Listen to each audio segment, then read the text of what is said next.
Do you want to see my latest film? There's one on my bathtub as well. What's the name of the site? Yourmoviesucks.org. Thismoviesucks.org is incredible. What's it called? Yourmoviesucks.org. Correct? Your movie sucks. Organisms. You'd like to suck on his org. So since I recently devoted 5 weeks to recommending a bunch of different art films to you guys, I thought I'd balance it out with a recommendation for something that's not quite as classy. The competition this week is who can wear the chicken coop on their head the longest. First one to touch the ground loses. Ow! Ow! Ow! Who can produce more cum? Semen. No children, no homeless gentlemen, no corpses. Who can keep a dump in their pants the longest? Ah! Who can be tied to a goat the longest? Who can eat the most meat? I don't feel so good. We got a huge bag of weed. Whoever smokes the most wins. This is the boner competition. First one to get a boner loses. He doesn't even have a boner! You're gay! We're both gonna put dead octopuses on our head. You think I'm gonna take the bigger one because I'm taller than you? Yes. You weigh more than me. My penis weighs more than you.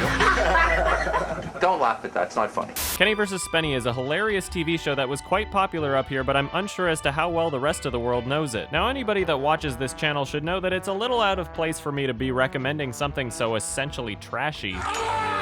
So I'd like to take the time to explain what aspects of the show I think make it great. Now let me start by saying the show definitely has its flaws, and if you watch the wrong episode, you might be turned off of it altogether. But the many great episodes of this show are so hilarious and entertaining that the lesser filler episodes can easily be ignored. Now some people might call this a reality TV show, but I'd say it's more comedy than anything. And it's not as if a camera crew is pretending to film their everyday lives and occurrences. It's essentially kind of a game show where the game changes every episode, but the contestants stay the same. And no matter what the contest of each episode is, you're basically watching a maliciously evil man torment an emotionally fragile man for 6 seasons, and I fucking love it. Now it's pretty clear that part of the humor they're going for is a little inspired by Jackass, and if that were all there was to it, then great, we just have another Jackass clone. And though I'll admit I personally find those entertaining, they're not exactly something I'd be making a video for. What makes Kenny vs. Spenny unique is that the comedy isn't just physical slapstick. What appears to be mostly improvisational turns out to be funnier than the vast majority of scripted shows. Spenny masturbates into baby diapers. That's what he uses to catch. Where did you come up with this? I use Kleenex or... Masturbating into diapers. Has that ever been thought of in the human fucking species? Do you or do you not? You go and find me one diaper in this house. Take off your pants. Sure, you can throw accusations of them secretly writing Kenny's punchlines beforehand, but if you pay attention to how quick and clever he is in interviews and live shows, you'll notice that he doesn't really need to. SCTV was the greatest Canadian show, comedy show of all time. Degrassi was funny!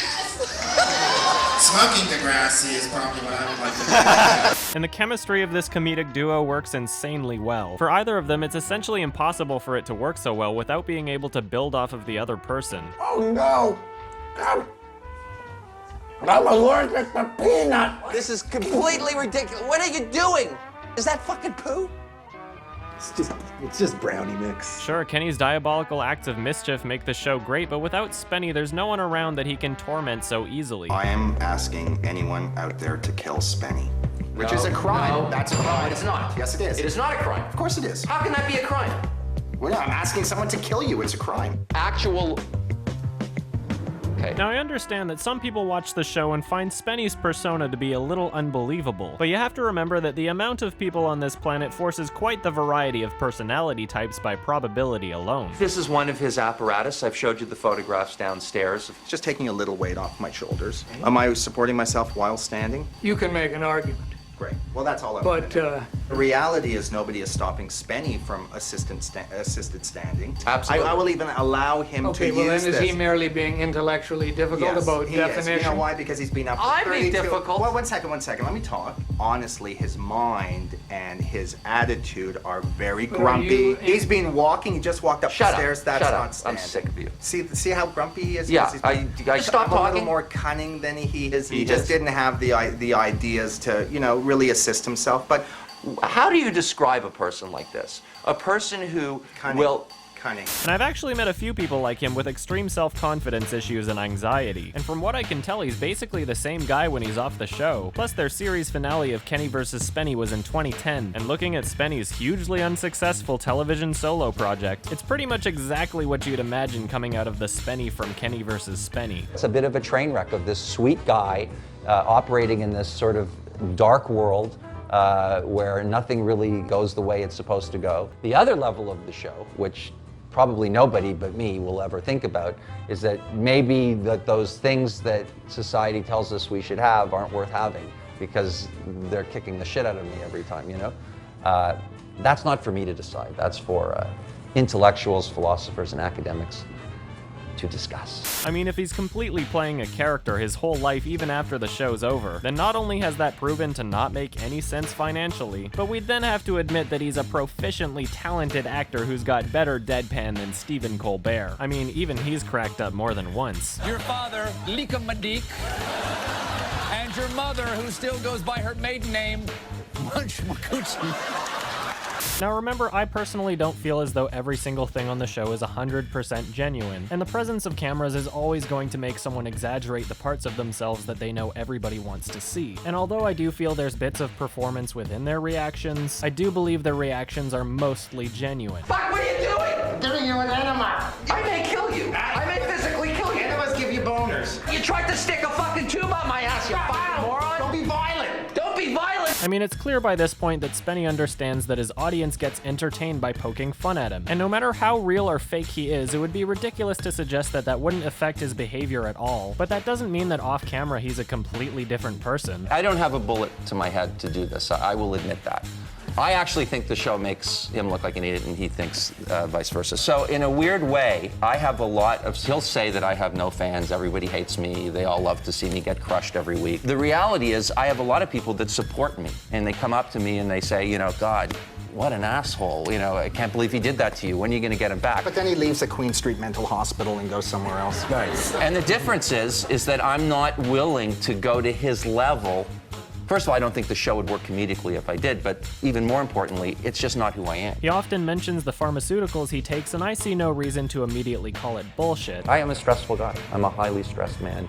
I take Xanax, it's prescription, it's legal, I need it. Flawed people are funny. But the way I see it, if let's say he's secretly a confident, happy, cool guy that acts nothing like his Spenny persona, then this is a man who's extremely dedicated to playing this character. You don't cheat, you finish the competitions by the rules, so technically you win. He cheats, but you end up losing anyway. Well, no, because I actually win. Let me put it this way. So lame. Just shut up. Okay. If Tiger Woods is in a golf tournament and it's the fourth and final day on a Sunday and he cheats, right? Okay. What happens? Does the tournament get canceled, or does the guy who's in second place, hopefully Mike Weir, does he win the tournament? Right. Right. So when he cheats, and he hates this. When he cheats, and he does a lot, I win those. But you still do the humiliation stuff. If you don't know the show, what happens is the loser has to do some humiliating thing, and even though you say you win, you always have to do the humiliation stuff. But I win! No, he doesn't. I think whoever does the humiliation is the loser. Right. Yeah. Well, he has a very convenient logic.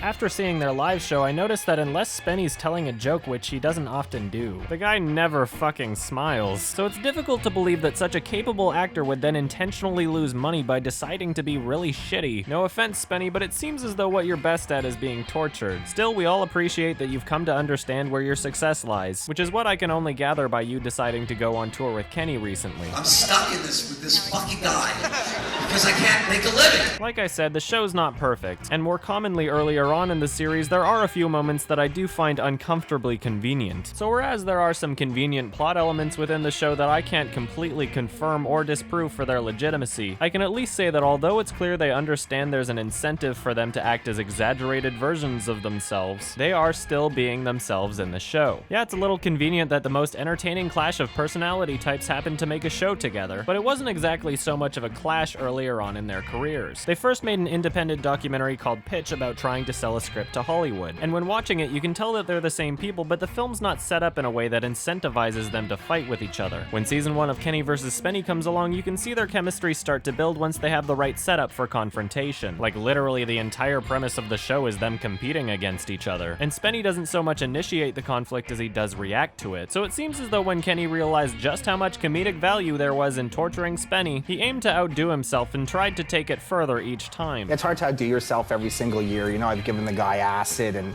made him think he had AIDS. I just want to say that most shows that got shittier when the creators hated each other, like that's what happens, shows get bad. And our show actually got better because the more we hated each other, the meaner we got, and it actually was organic. Spenny just gets more paranoid and more neurotic, and I just get meaner. Not only does Kenny get meaner and Spenny get more paranoid as the show goes on, but I get the impression that it's only because Kenny wants it to happen. I mean, of course he sees the humor in torturing Spenny. What else would you expect from a man who used to be a consultant writer on South Park? It was because of that relationship that Matt Stone and Trey Parker wound up becoming executive producers of the show. One of the things they know and fight for is for them to have autonomy over their stuff, and they basically give that to us because they've been through it.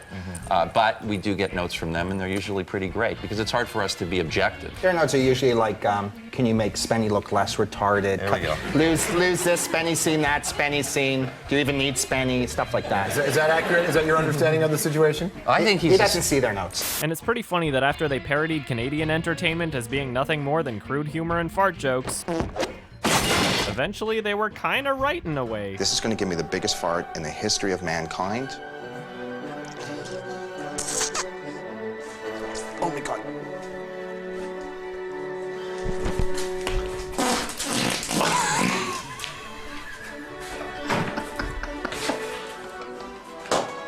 Look, it worked. It worked.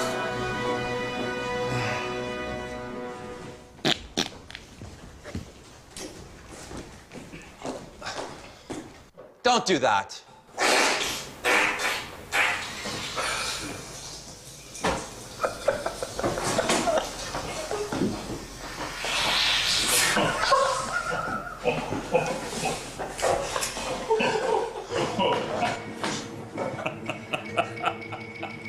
Holy shit!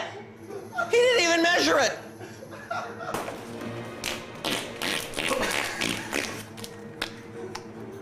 I'm fucking crazy. What is going on? Anyway, the guy clearly has a knack for comedy, and he knows what makes an entertaining TV show. So it's just awesome for us that he prioritizes entertainment over the strength of a relationship with his friend. I mean, everybody on the planet acts a little differently when they know they're in front of a camera. But remember, the premise of the show is not to pretend as if there's some camera crew candidly observing the everyday occurrences of their lives, but that everybody involved in the show is there to coerce an entertaining sequence of events. In the episode titled Who Can 69 the Longest, the crew realized that the competition wasn't really going anywhere and decided to prevent the episode from being really boring. Near the end of some of the endurance episodes, they decided to pick up the pace and enforce a kind of sudden death. So with the understanding that everybody there essentially puts entertainment value above everything else, of course the show's bound to have some coercive conveniences every now and then. Like I said, there are some that bother me, and there's no way I can completely prove or disprove their legitimacy, but I wouldn't be recommending this show to you guys if the many great episodes weren't fucking hilarious. Hey, let's tell Spencer some jokes and make him laugh. No. I'm telling fucking jokes. Did you know that I've got a big penis? You certainly do.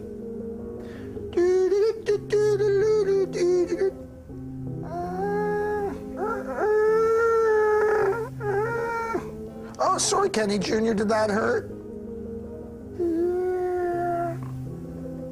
Hey, do you know, Spencer's mother is so cheap, she reuses her tampons. Kenny Jr., are you thirsty? Whatever.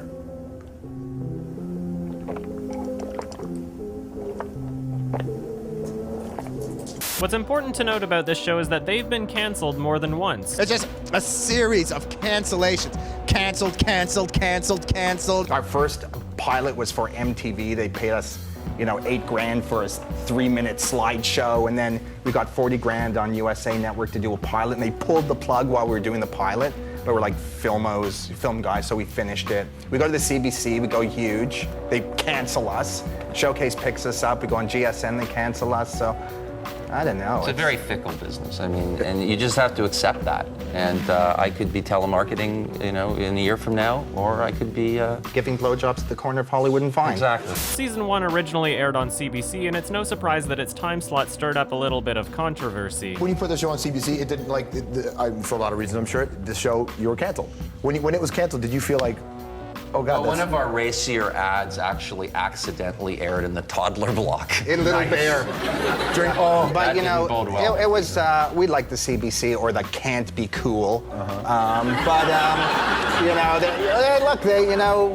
What can you say? We're still on. They canceled us. We're still on, I think, CBC Country. For whatever reason, their slot on CBC was directly before the news program The National. There's one from that last story we thought you'd want to see. So, what caused Breyer's laughing fit? Well, it was a cat.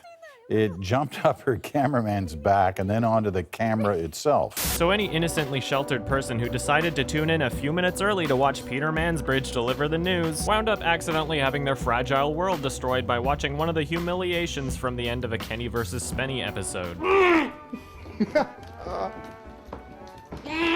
Oh, yeah, Spenny. Spenny has to endure my breath for 60 seconds. So I did not brush my teeth yesterday. I did not brush my teeth today. I am going to drink Thai fish sauce, drink some pickle juice, eat some anchovy paste, and chew on an onion. This is actually going to be very disgusting for me, but I think it's going to be worth it. 60 seconds, Spenny, are you ready? Go.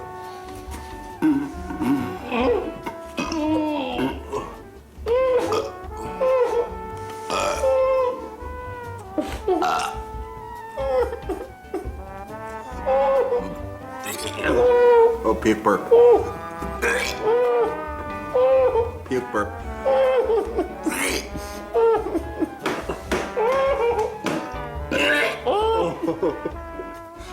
Puked on that one.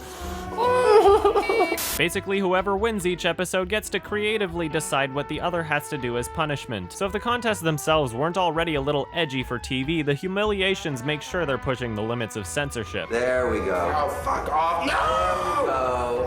And I respect any show that tries to push those boundaries. Kenny vs. Spenny set the bar so high that other shows reportedly started using them as examples. So if a show wasn't allowed to air something, the censorship board would often hear, but Kenny and Spenny did this. You know, it's funny because some people call us North Park. Because, we kind of had to have a carte blanche here to do things, like we did the competition, who can drink more beer, and you're not even allowed to drink beer on television. No. And then I hear now that there's like people are, doing productions who are like, well, Kenny and Spenny did that. Right. And they're like, so what? You can. And I don't know, we're just really lucky. I don't know why people don't, can I swear? Fuck with us. So the show we're left with is not only something that pushed the boundaries to a ridiculous limit, but when you consider that the show is over 10 years old at this point, it really brings a whole new level of appreciation. Doesn't look like my shit's dried at all. Oh, no. Jesus. Bottom of my balls are pooey. All it did was heat it up. Don't open all it did was heat it up. Okay, all it did was heat it up. Plus, if you're the type of person that believes the entire sequence of events in the show is scripted and fake, the humiliations at the end of each episode feature scenarios where if it is set up, it's kind of fucking irrelevant to the humor. I mean, they're clearly actually doing some really fucking disgusting things. So whether or not you believe that whoever had to do them was predetermined, it doesn't exactly sugarcoat the insanity of what they're doing. You've heard of sushi. This is tushi. It's a living. I hope you like octopus, Spenny. And when I say they were pushing the limits of censorship, I mean exactly that. There was at least one humiliation that didn't even make it onto the show and had to be changed because it was considered to be bestiality. Now he's got to give the fucking cat a rim job, and you're gonna see it.